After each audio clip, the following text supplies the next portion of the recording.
जीव मानक मध्यरे थिबा संपर्क। पृथ्वी रे केते लक्ष जातिर उद्भिद और प्राणी अछंती तार ठीक हिसाब करिबा संभव नुहे। प्रत्येक जातिर उद्भिद बा प्राणी परस्पर ठारू गठन और लक्षण रे भिन्न। जीवर समस्त भिन्नता मध्यरे अनेक मौलिक सामंजस्य मध्य रहिछि। प्रत्येक जीवर गठनर मौलिक एकक हेउछि कोष। बीजाणु बा बैक्टेरिया और किछि निम्न वर्गर शैवाल जातीय उद्भिद को छाड़देले जीव जगत रे देखा जाउथिबा समस्त प्राणी और उद्भिद कोषर गठन और कोष मध्यरे हेउथिबा विभिन्न विपाकीय कार्यकलाप रे अनेक समानता देखा जाए। बंचिबा पई आवश्यक दुईटी प्रक्रिया यथा शक्ति रूपांतरण और बृहत अणु र संश्लेषण विभिन्न कोष रे एकाधार रे होइथाय। सबुज उद्भिद रे आलोक श्लेषण प्रक्रिया, वायु उपजीवी बा वायु अपजीवी श्वसन प्रक्रिया माध्यम रे ग्लूकोज अणुरु शक्ति उत्पन्न और एहार व्यवहार द्वारा नूतन कोष सृष्टि परी विभिन्न प्रक्रिया समस्त जीवरे एक निर्दिष्ट धारा रे होइथाय। विवर्तन संपर्कित प्रामाणिक तथ्य। जीवाश्म आधारित प्रमाण। लक्ष लक्ष वर्ष पूर्वे पृथ्वी रे वास करुवा प्राणी और उद्भिदर अवशेष को जीवाश्म कहुए। पृथ्वीर विभिन्न प्रांतरु मिलिथिबा जीवाश्म को आधार करी प्राचीन जुगर पृथ्वी एवं से समयर वृक्षलता और प्राणी मानक संपर्क रे एक धारणा मिलिथाय। जीवाश्म अध्ययनरु वर्तमान देखा जाउथबा दुईटी पृथक गोष्ठी मध्यरे संपर्क स्थापन करी हुए। उदाहरण स्वरूप सरीसृप और विहंग। एही दुई गोष्ठीर प्राणी मानकु लक्ष्य कले देखा जिवो जे दुहिंक मध्यरे सामंजस्य अपेक्षा असमता अधिक। मात्र आर्कियोप्टेरिक्स नामक प्राणीर जीवाश्म आविष्कार पर देखागला एथिरे उभय सरीसृप और विहंगर लक्षण मान विद्यमान। से समस्तंको अध्ययन करी प्राणी विज्ञानी माने प्रमाण कले जे आजिर उष्म रक्तधारी चलचंचल नभश्चर विहंगर पूर्वज हेउछंती शीतल रक्त विशिष्ट मंथर और कम सक्रिय सरीसृप। गठन भित्तिक प्रमाण। कौनसी प्राणी को चिन्हिबा को हेले प्रथमे ताहार लक्षण और गठन को विचार को निया जाए। एही परिप्रेक्षी रे विभिन्न प्राणी मानक लक्षण अध्ययन रु जणागला भिन्न भिन्न गोष्ठीर प्राणीक मध्यरे अनेक सामंजस्य रहिछि। जेपरि क समजात अंग। स्तन्यपायी प्राणी मानक मध्यरे बादुडीर डेना, बिराडीर पंजा, सील और तिमी आदि जलचर प्राणी मानकर पहरिबा पई व्यवहृत पक्ष, घोड़ार गोड़, मनिषर हाथ आदि अंग गुड़िकर कार्य भिन्न। मात्र अंग गुड़िकर उद्भव, गठन, हाड़र विन्यास और विकासर क्रम रे अनेक सामंजस्य लक्ष्य करा जाए। सेहीपरि उद्भिदरे कखारु गछर आकर्षी और कागज फूल गछर कंटा भिन्न कार्य करुथिले मध्य सेमानंक उद्भव एकापरि। एही समस्त अंगर मौलिक गठन शैली, सूक्ष्म गठन एवं भ्रूण विकासगत उद्भव तथा विकास क्रम समान। एही परि अंग गुड़ी को समजात अंग कहा जाए। ख अनुरूपी अंग। अंग गुड़िकर कार्य एक प्रकार मात्र सेगुड़िकर मौलिक गठन शैली, सूक्ष्म गठन, भ्रूण विकासगत उद्भव तथा विकास क्रम रे अनेक पार्थक्य रहिछि। उदाहरण स्वरूप मशार डेना, पारार डेना बा बादुडीर डेना एगुड़ी को अनुरूपी अंग कहा जाए। ग अवशेषांग। अनेक प्राणी शरीर रे एपरि किछि अंग रहिछि जहार किछि व्यवहार नाही। एही अंग गुड़िक सुदूर अतीत रे होइत कार्यक्षम थिला। ता पर समय रे प्राणीर परिवेश अनुଯାयी चाली चलन रे परिवर्तन हेतु अंगटी अकामी होई जाइछि ओ शरीररु संपूर्ण अदृश्य हेबा पूर्वरु किछि अंश रहि जाइछि। उदाहरण स्वरूप साप गात भितरे आश्रय नेला परे तार अवयवर आवश्यकता रहिला नाही। अजगर रे जदियो अवयवर कोनोसी आवश्यकता नाही तथापि एहार किछि अवशेष रहिछि। सेहीपरि मनिषर बृहदंत्र सह थिबा अपेंडिक्स एक अवशेषांग। तृणभोजी प्राणी ठारे अपेंडिक्स अछि एवं एहा कार्यक्षम। मनिष शरीर रे एहा एक अवशेषांग। बाघ सिंहक परी मांसाशी प्राणी ठारे आपेंडिक्स आदौ नथाए।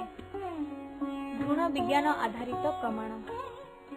मेरुदंडी प्राणी यथा माछ, उभयचर, सरीसृप, विहंग और स्तन्यपायी भ्रूण विकास क्रम विस्मयकर सामंजस्य देखा जाए।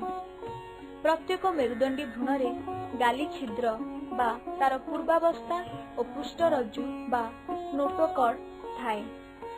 विकास संपूर्ण हेला बेलकु केवल माछ को छाड़ीदेले अन्य समस्तंक ठारे गाली छिद्र अदृश्य हो जाए, ता परिवर्ते फुसफुस देखा जाए। सेहीपरि पृष्ठरज्जु स्थान रे मेरुदंडर विकास घटे। विवर्तन संपर्कित तत्व। 1809 मसीह फ्रांस देशर वैज्ञानिक जैन बैप्टिस्टे लामार्क जैव विवर्तन संपर्कित तत्व उपस्थापन करथिले। लामार्क तत्व उपार्जित लक्षणर उत्तराधिकरण नाम रे परिचित। एही तत्व को लामार्किज्म कहा जाए। एही तत्व अनुसारे प्रत्येक प्राणी निज परिवेश सह खाप खुआई चलिबा पई किछि लक्षण आहरण करिथांती। जीवदशारे अर्जित एही लक्षण प्राणी तार परवर्ती वंशधर को अर्पण करिथाए।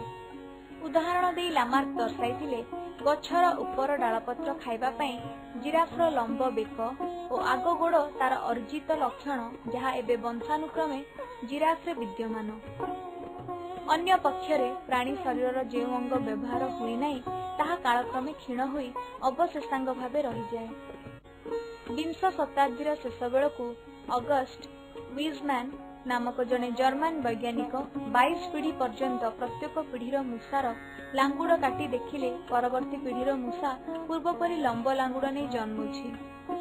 लामार्क तत्व विभिन्न समय समालोचित होइछि, तथापि आमे तांकु मने रखिछु कारण से प्रथमे विवर्तन संपर्क रे एक स्पष्ट मत व्यक्त करथिले ओ जीव उपरे परिवेशर प्रभाव संबंध रे सूचना देथिले।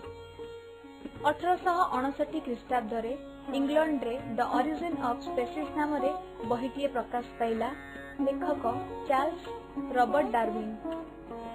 बहिटिरे से दर्शाइथिले जीवन संग्राम और प्राकृतिक उद्भरण प्रक्रिया द्वारा नूतन जातिर सृष्टि हेउछि।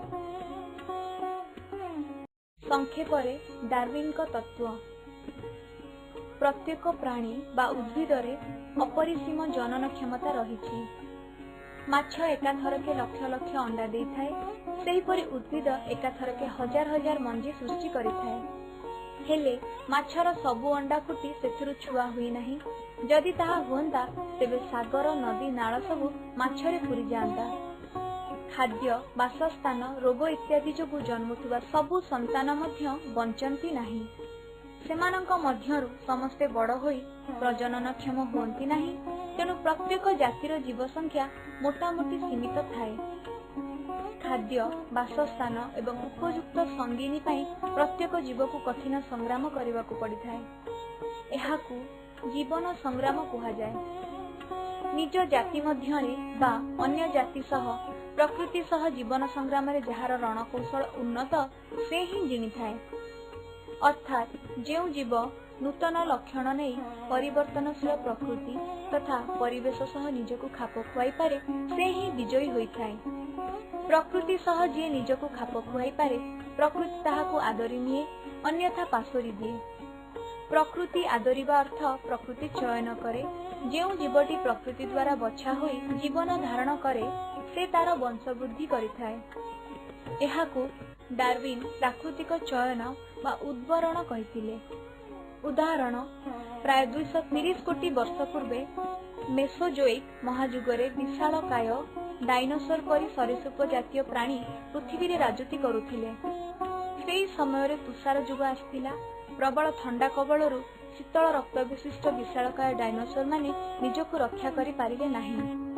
मात्र छोट सरीसृप और उष्ण रक्तधारी स्तन्यपायी और विहंग निजको परिवर्तित परिस्थिति रे खाप खुआई पारिले। प्रकृति नूतन प्राणी मानकु ग्रहण करिनेला। जो माने प्रकृति सह निजको खाप खुआई पारिले नाही से माने विलुप्त होई गले। मनुष्यर विवर्तन। सृष्टि रे मनुष्य ही एकमात्र प्राणी जे प्रश्न करे एवं प्रश्नर उत्तर खोजे। एथिपाई से चिंता करे ଏହା ଛଡ଼ା ମଣିଷ ପ୍ରତିକୂଳ ପରିବେଶରୁ ପଳେଇ ଯାଏ ନାହିଁ। ସେ ପରିବେଶକୁ ନିଜ ମୁତାବକ ଗଢ଼ିବାକୁ ଉଦ୍ୟମ କରିପାରେ। କାରଣ ମଣିଷର ରହିଛି ଏକ ଉନ୍ନତ ମସ୍ତିଷ୍କ ଏବଂ ମୁକ୍ତ ଦୁଇ ବାହୁ। ଦିନ ଥିଲା ମଣିଷ ଭାବୁଥିଲା ଏ ପୃଥିବୀ ବିଶ୍ୱ ବ୍ରହ୍ମାଣ୍ଡ କେନ୍ଦ୍ରରେ ଅବସ୍ଥିତ। ପୃଥିବୀ ଚାରିପଟେ ସୂର୍ଯ୍ୟଚନ୍ଦ୍ର ଘୁରି ବୁଲୁଛନ୍ତି।